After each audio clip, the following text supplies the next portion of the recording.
জানিয়ে দেব এই মুহূর্তে হাতে পাওয়া সর্বশেষ গুরুত্বপূর্ণ আপডেট বাংলা সংবাদ। শুরুতেই থাকছে সাবেক আইনমন্ত্রী আনিসুল হক ও সাবেক প্রধানমন্ত্রীর বেসরকারি শিল্প ও বিনিয়োগ উপদেষ্টা সালমান এফ রহমানের আবারও 5 দিনের রিমান্ড মঞ্জুর করেছেন আদালত। এ নিয়ে চতুর্থ দফায় তাদের রিমান্ড দেওয়া হলো। বৃহস্পতিবার বৈদেশিক মুদ্রা নিয়ন্ত্রণ আইনের মামলায় তাদের রিমান্ড দেওয়া হয়েছে। এবারে জানাবো আন্দোলনে নিহত পরিবার পাবে 5 লাখ টাকা। বৈষম্য বিরোধী ছাত্র আন্দোলনে নিহত শহীদদের প্রত্যেক পরিবারকে প্রাথমিকভাবে 5 লাখ টাকা দেওয়ার এবং আহতদের প্রত্যেককে সর্বোচ্চ 1 লাখ টাকা পর্যন্ত ক্ষতিপূরণ দেওয়ার সিদ্ধান্ত নেওয়া হয়েছে।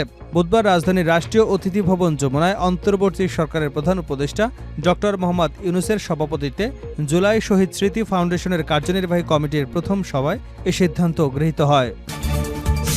জানাবো জাতিসংঘের ই-গভর্নমেন্ট সূচকে বাংলাদেশের উন্নতি। ই-গভর্নমেন্ট ডেভেলপমেন্ট ইন্ডেক্সে 0.6570 ভ্যালু অর্জন করে 11 ধাপ এগিয়েছে বাংলাদেশ। একই সঙ্গে ই-পার্টিসিপেশন সূচকে 5 ধাপ এগিয়েছে ঢাকা। 2003 সালের পর এবারই সর্বোচ্চ ভ্যালু অর্জন করেছে বাংলাদেশ।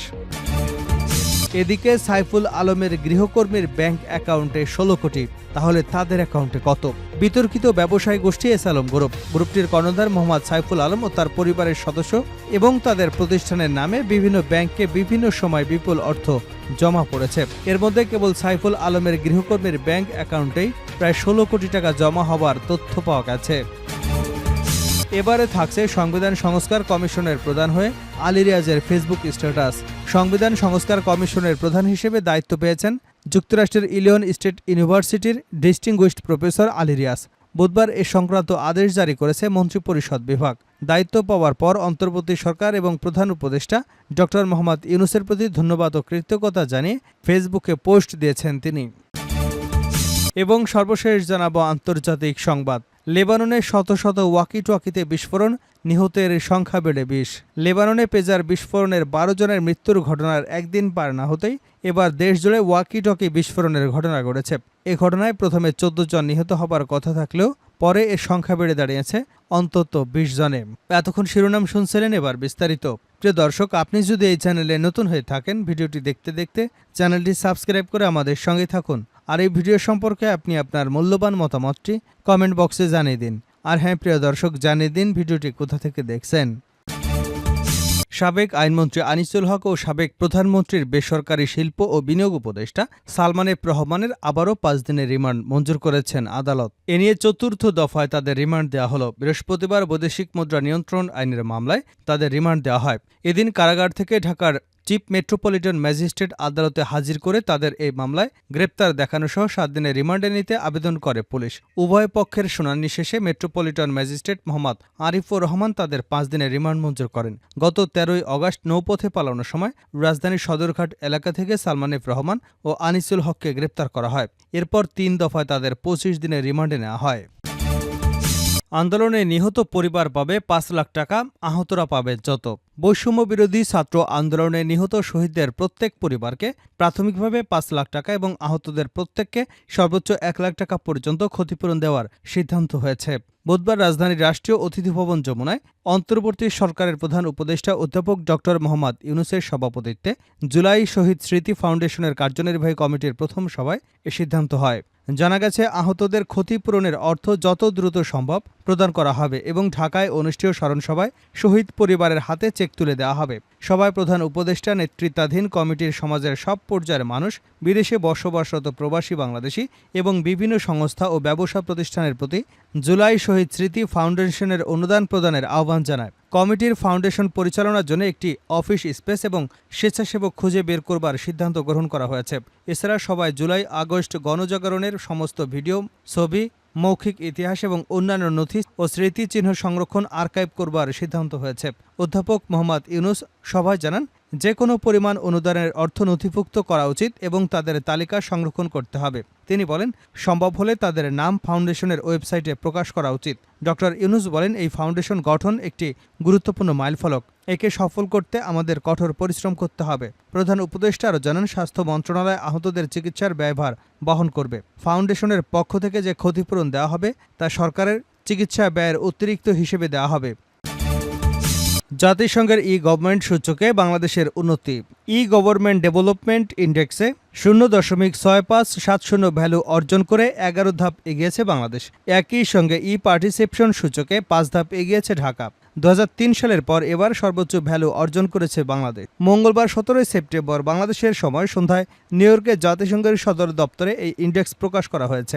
ইজিডিআই 2024 অনুযায়ী চলতি বছরের স্বল্পোন্নত দেশগুলোর মধ্যে সর্বোচ্চ ইজিডিআই মান নিয়ে বাংলাদেশ এগিয়ে রয়েছে। বিশ্বের মোট 193টি দেশের মধ্যে বাংলাদেশের অবস্থান এখন 100তম। 2022 সালে ছিল 119তম। অন্যদিকে ই পার্টিসিপেশন সূচকে একই সংখ্যক দেশের মধ্যে বাংলাদেশ এখন 70তম। 2000 সালে ছিল 75তম অবস্থানে। জাতিসংঘের সদস্য রাষ্ট্রগুলোর অনলাইন সেবা প্রদান, আইন এবং পলিসি কাঠামো, ই পার্টিসিপেশনের অবস্থার পাশাপাশি টেলিযোগাযোগ অবকাঠামো, হিউম্যান ক্যাপিটালকে মূল্যায়ন করে ই গভর্নমেন্ট ডেভেলপমেন্ট ইন্ডেক্সে তৈরি করা হয়েছে। চলতি বছর ইজিডিআই অর্জনে শীর্ষে রয়েছে ডেনমার্ক, এস্তোনিয়া ও সিঙ্গাপুর।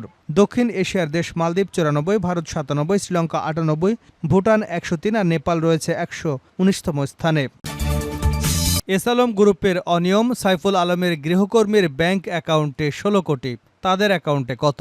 বিতর্কিত ব্যবসায়ী গোষ্ঠী এসালম গ্রুপটির কর্ণধার মোহাম্মদ সাইফুল আলম ও তার পরিবারের সদস্য এবং তার প্রতিষ্ঠানের নামে বিভিন্ন ব্যাংকে বিভিন্ন সময় বিপুল অঙ্কের অর্থ জমা হয়েছে। এর মধ্যে কেবল সাইফুল আলমের গৃহকর্মীর ব্যাংক হিসেবেই প্রায় 16 কোটি টাকা জমা হওয়ার তথ্য মিলেছে।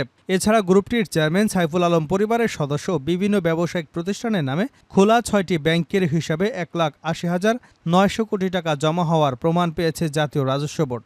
বিগত 5 বছরের হিসাব পর্যালোচনা করে ওই লেনদেনের তথ্য পেয়েছে এনবিআরের কর অঞ্চল 15। হিসাবগুলোর সর্বশেষ পরিস্থিতিতে মিলেছে 32,400 কোটি টাকা, যেখানে গত 30 জুন পর্যন্ত 6,800 কোটি টাকা জমা ছিল। এনবিআর সূত্রে এসব তথ্য পাওয়া গেছে। এনবিআরের আওতাধীন কর অঞ্চল 15 এসালম গ্রুপের আর্থিক লেনদেন এবং কর ফাঁকির বিষয়টি অনুসন্ধান করছে। কর অঞ্চলটির অনুসন্ধানে এখন পর্যন্ত এসালম গ্রুপের সহযোগী প্রতিষ্ঠান ও মালিকানার নামে 65টি আয়কর নথির অস্তিত্ব মিলেছে, যা যাচাই বাছাই কাজ চলমান রয়েছে। এনবিআর সূত্র বলছে, ইসলামী ব্যাংক, এক্সিম ব্যাংক, আল আরাফা ইসলামী ব্যাংক, ফার্স্ট সিকিউরিটি ইসলামী ব্যাংক, ন্যাশনাল ব্যাংক ও বাংলাদেশ কমার্স ব্যাংকের মাধ্যমে হিসাবগুলো পরিচালিত হতো। এর মধ্যে 5টি ব্যাংক ছিল এসালম গ্রুপের নিয়ন্ত্রণে। নাম প্রকাশ না করার শর্তে কর অঞ্চল 15-এর একজন ঊর্ধ্বতন কর্মকর্তা জানিয়েছেন, গত 5 বছরের তথ্যপত্র যাচাই বাছাই করে ঋণ ও বিক্রির অর্থসহ ব্যাংকগুলোতে এখন পর্যন্ত তাদের 1,80,900 কোটি টাকা জমার সন্ধান মিলেছে। আমরা ওই অর্থের বিপরীতে সরকারি ফান্ডে প্রদত্ত কর পরিশোধ করা হয়েছে কিনা তা যাচাই বাছাই করছি। আমাদের প্রধান লক্ষ্য টাকা যেন বেহাত না হয়ে যায়। গত 5 অগাস্ট শেখ হাসিনা সরকারের পতন এবং কেন্দ্রীয় ব্যাংকের গভর্নর হিসেবে আহসান এইচ মনসুরের নিয়োগ দেবার পর সংশ্লিষ্ট ব্যাংকগুলো পরিচালনা পর্ষদ পুনর্গঠন করা হয়েছে। অনুসন্ধান করতে গিয়ে এনবিআরের আয়কর বিভাগ দেখতে পায় চট্টগ্রাম শহরে ইসলামী ব্যাংকের 5 লাইশের এসএফএ টাওয়ারের শাখায় 22টি স্থায়ী আমানত রয়েছে এসালম পরিবারের। সেখানে গৃহকর্মী মর্জিনা আক্তারের 22টি এফডিআরের জমা হবার অর্থের পরিমাণ 1,03,00,000 টাকা। ওই হিসাব বাদে মর্জিনার আরও বেশ কয়েকটি হিসাবের সন্ধান পাওয়া গেছে। সব মিলিয়ে মর্জিনা আক্তারের হিসাবগুলোতে 15 থেকে 16 কোটি টাকা লেনদেনের তথ্য পেয়েছে কর বিভাগ। শেষ করছে আন্তর্জাতিক সংবাদ দিয়ে। লেবাননে শত শত ওয়াকি টকিতে বিস্ফোরণে নিহতের সংখ্যা বেড়ে 20। লেবাননে পেজার বিস্ফোরণে 12 জনের মৃত্যুর ঘটনার একদিন পার না হতেই এবার দেশজুড়ে ওয়াকি টকি বিস্ফোরণের ঘটনা ঘটেছে। এ ঘটনায় প্রথমে 14 জন নিহত হবার কথা বলা হলেও পরে এ সংখ্যা বেড়ে দাঁড়িয়েছে 20 জনে। গতকাল বুধবার বিস্ফোরণে 3 শতাধিক মানুষ আহত হয়েছে বলে জানিয়েছে লেবাননের স্বাস্থ্য মন্ত্রণালয়। এর আগে বিস্ফোরণে আহত প্রায় 3000 মানুষ এবং নিহত হয় শিশুসহ 12 জন। এসব ঘটনায় দেশটির সাধারণ মানুষ এখন কাউকেই মোবাইল ফোন ব্যবহার করতে দেখলে আতঙ্কিত হয়ে উঠছেন। দক্ষিণ লেবাননের দক্ষিণ শহরে একটি মোবাইল ফোনের দোকান থেকে ধোঁয়া উঠতে দেখা যায়। সেই ধোঁয়ার কারণ সম্পর্কে নিশ্চিত হওয়া না গেলেও ঘণ্টাখানেকের মধ্যে বিভিন্ন স্থান থেকে দফায় দফায় বিস্ফোরণের খবর পাওয়া যায়। এর একদিন আগে মঙ্গলবার লেবানন জুড়ে হিজবুল্লাহ যোদ্ধাদের যোগাযোগের জন্য ব্যবহার করা পেজার বিস্ফোরণ ঘটে। বিশ্লেষকদের ধারণা, হিজবুল্লাহর পেজারগুলোতে বিস্ফোরণ ইসরায়েলের গোয়েন্দা সংস্থা মোসাদের পরিকল্পনার ফল। হিজবুল্লাহর কেনা 5000 পেজারের ভেতরে বিস্ফোরক রেখে দিয়েছিল মোসাদ। লেবাননের একটি নিরাপত্তা সূত্র এবং অন্য একটি সূত্রের বরাতে বার্তা সংস্থা রয়টার্স এমন খবর দিয়েছে, যদিও এ খবরের কোনো মন্তব্য করেনি ইসরায়েল। এরপর গত বুধবার লেবাননে হিজবুল্লাহর ব্যবহার করা ওয়াকি টকিগুলোতে বিস্ফোরণের ঘটনা ঘটল। দেশটির রাজধানী বৈরুত সহ বিভিন্ন এলাকায় বিস্ফোরণের এসব ঘটনা ঘটে। হিজবুল্লাহর ঘনিষ্ঠ একটি সূত্র এ খবর নিশ্চিত করেছে। রাষ্ট্রীয় সংবাদ মাধ্যম দক্ষিণ ও পূর্ব লেবাননে একই ধরনের বিস্ফোরণের খবর দিয়েছে। লেবানন কর্তৃপক্ষ জানিয়েছে, বুধবারের হামলায় অন্তত 14 জন নিহত হয়েছেন, আহত হয়েছেন আরও 450 জন।